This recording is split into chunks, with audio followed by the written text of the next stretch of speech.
Kenapa orang miskin makin miskin? Iya. Kenapa ada orang kaya standar? Iya. Dan kenapa ada orang kaya makin kaya? Kenapa tuh? Coba, menurut Bang Culik gimana? Orang miskin makin miskin, ya dia nggak mau mengembangkan kelebihannya yang mungkin dia punya, dia malas kerja. Oke. Menurut gua. Orang kaya nggak standar aja, dia merasa itu udah zona nyaman dia. Betul. Orang kaya makin kaya karena dia terus mengembangin rasa optimis, bukan berarti dia kekayaan kurang nggak cukup, ya kan, tapi dia merasa gua nih masih cukup waktu, masih punya cukup kemampuan untuk bekerja lebih rajin lagi. Itu menurut gua. Oke. Logika gua gitu. Betul. Nah, yang tiga ini, kan ini konsep mencari nafkah, otomatis yang dapat duit kan ya. Nah, orang miskin makin miskin karena dia bekerja untuk orang kaya. Karena yang dibangun aset orang lain. Kenapa saya bilang miskin makin miskin? Karena inflasi di Indonesia itu jauh lebih tinggi daripada naiknya gaji. Sekarang harga pokok naik tiap tahun. Bensin mau naik. Ya, segala naik. Iya. Nah, sedangkan gaji paling naik berapa? Iya. Gitu. Oh, iya, Kalau kita bekerja untuk orang kaya sampai kapanpun ya kayak gitu. Iya. Siklusnya ya 1, 0, minus 1. 0, 1, 0, Oh, iya, minus 1. iya. Paling gitu. Terus yang kedua. Ya, yang kedua, orang kaya standar. Iya. Orang kaya standar, misalkan gini, saya punya lahan nih. Saya punya lahan, tapi saya nggak punya pohon. Dan nggak mau capek lah, tapi saya punya lahan. Nah, Bang Culik mau usaha, yaitu mau bangun pohon, gitu misalkan ya. Nah, ingatnya nanam benih, ingatnya pohon terjadi. Nah, nggak mau ribet, udah mulai kelihatan nih, udah kelihatan mau berbuah, akhirnya nyewa karyawan.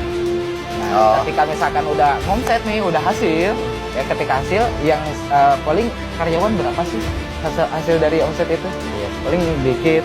Nah, terus kemudian ngasih fee ke yang punya lahan, betul? Nah, terus sisanya buat menculik, betul?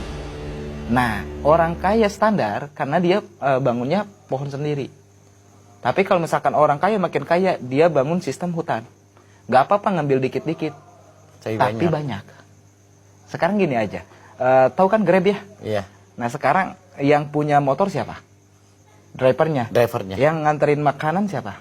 Yang pesen, drivernya. Drivernya kan yang nganter, yang antar jemput. Drivernya. Iya. Yang kaya siapa? Yang punya aplikasi. Betul nggak? Iya. Yang keringetan siapa? Yang habis-habisan siapa? Kerjanya untuk yang punya aplikasi gimana? Jadi maksudnya lebih baik ikut di sini dibanding Grab. Mungkin itu pesan terus gini, yang orang kaya standar, dia pengusahanya gini. Dia pengusahanya si driver ini ngambil makanan ke restoran, dikasih ke konsumen, ngambil pakaian ke butik, dikasih ke konsumen. Nah, yang pengusaha dia muter-muter lagi modal dan lain-lain. Yang aplikasi Grab mah duduk doang dapat duit. Iya sih. 20% Iya. tuh. Yang punya aplikasi. Gede itu per orderan. Padahal diam. Nah, itulah bangun sistem. Tapi untuk bangun sistem pasti di awal nggak dapat duit. Iya, memang dia pasti 2 tahun, 3 tahun, 4 tahun. Ada istilah bakar duit lah. Promosi lah, Iya. segala lah. Nah, yang paling murah bangun sistem ya cuman multi level marketing. Iya. Bangun relasi, bangun jaringan. Kita menggunakan sistem orang, kita aplikasikan untuk diri kita, hasilnya kita menikmati ya. Betul. Kalau sistemnya udah berjalan. Saya Berjalan kan habis-habisan kan 3 tahun di awal. Awal tahun keempat baru nikmatin. Gitu. Sistemnya udah jalan lah. Iya. Jadi cuan. Sekarang saya diem pun ya alhamdulillah dibayar. Cuman ya saya tinggal mikirin gimana caranya nih orang yang nanam pohon di lahan saya semuanya ngomset gitu. Kau ya nggak? Iya. Semuanya hasil biar dapat dikit-dikitnya juga gede. Iya. Yang ono lagi nggak berbuah ya biarin aja. Ya ini kali ya ada yang berbuah.